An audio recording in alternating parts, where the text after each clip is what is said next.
ఇంతకీ భారతీయ సంప్రదాయాల గీటు రాయిలో ప్రేమికుల దినం ఔచిత్యం ఎంత? మారుతున్న కాలంలో మన దృష్టికోణం కూడా ఎంతవరకు మారాలి? వ్యాలంటైన్స్ డే సందర్భంగా ఇవాళ జరిగిన అంశాలపై ఇవాళ టాప్ స్టోరీ.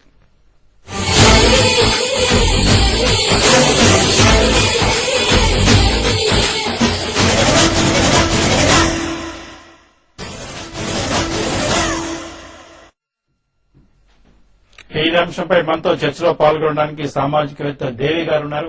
అలాగే ప్రముఖ సైకాలజిస్ట్ డాక్టర్ సత్య హనుమశ్రీ గారు ఉన్నారు. మరికొద్ది సేపట్లో వీరబాబు గారు, అలాగే న్యాయవాది రూపా సింగ్ గారు కూడా మనతో జాయిన్ అవుతారు. ముందుగా ప్రముఖ సైకాలజిస్ట్ సత్య హనుమశ్రీ గారిని అడిగి ఇవాళ చర్చ ప్రారంభిద్దాం. హనుమశ్రీ గారు, అంటే ఇవాళ వ్యాలంటైన్స్ డే కానివ్వండి, ఇంతకుముందు సంవత్సరాలు వ్యాలంటైన్స్ డే కానివ్వండి, అంటే ఇవాళ ప్రభుత్వం కూడా అంటే కొంతమంది మానవ హక్కులు దానికి వెళ్ళడం జరిగింది. పబ్లిక్ ప్లేస్ లో పార్కులో కూడా ఇవాళ పోలీసులు మూసేసే స్థితికి వచ్చారు. అసలు ఈ వ్యాలంటైన్స్ డే అంటే ఏంటి? మీకున్న అబ్జెక్షన్స్ ఏంటి? భారతీయ సంస్కృతికి ఇవి భిన్నంగా ఎలా కనపడుతున్నాయి?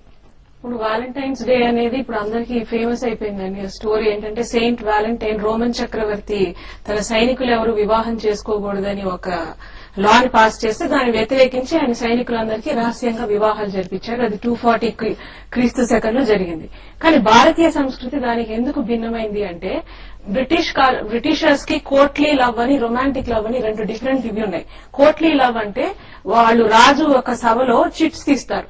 చిట్స్ తీసి ఈ అబ్బాయికి ఈ అమ్మాయికి కోర్ట్షిప్ లో ఉండాలి, కొంతకాలం వాళ్ళు ఒకరినొకరు తెలుసుకున్న తర్వాత పెళ్లి చేసుకోవాలని ఒక సాంప్రదాయం వాళ్ళకు ఉండేది.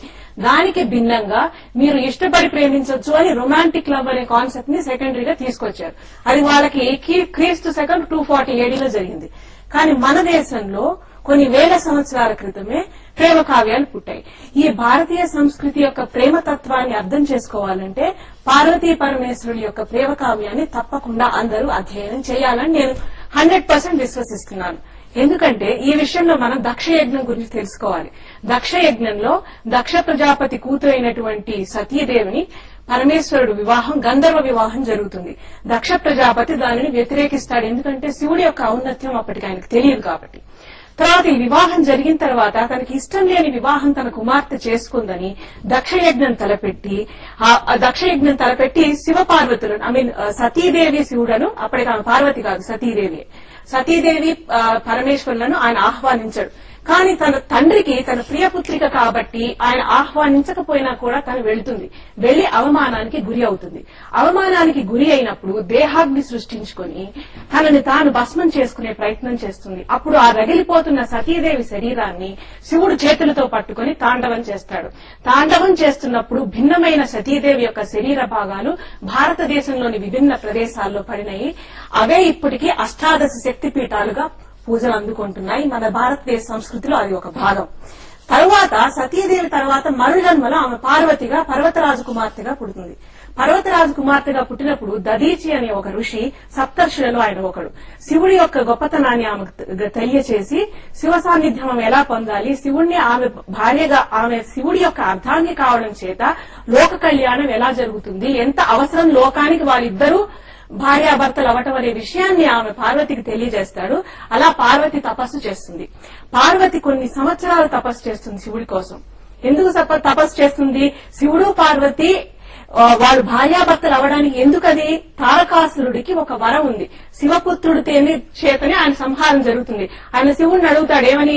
ఎవ్వరూ నన్ను చంపకుండా ఉండాలి, శివపుత్రుడైతే ఒక్కడే చంపగలగాలి అని. ఎందుకంటే ఆయనకు విశ్వాసం, శివుడు బైరాగి కదా, ఈయన ఎలాగో పెళ్లి చేసుకోడు, ఈయనకి ఎలాగో పిల్లలు పుట్టరు కాబట్టి ఇలా అడుగుదామని అని అడుగుతాడు.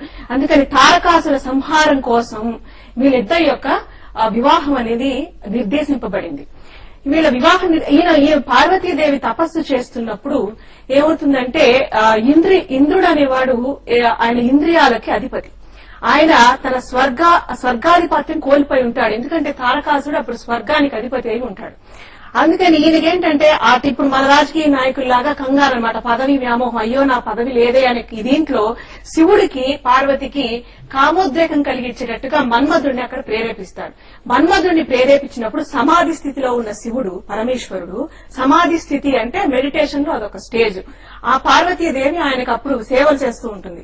సేవలు చేస్తుంటే వారిద్దరికి కామోద్రేకం కలిగించేటట్టుగా మన్మధుడిని అక్కడ ప్రేరేపిస్తే శివుడు ఆయనని భస్మం చేస్తాడు. ఎందుకంటే శివ పార్వతుల యొక్క ప్రేమ కామోద్రేకం పైన ఆధారపడినటువంటిది కాదు.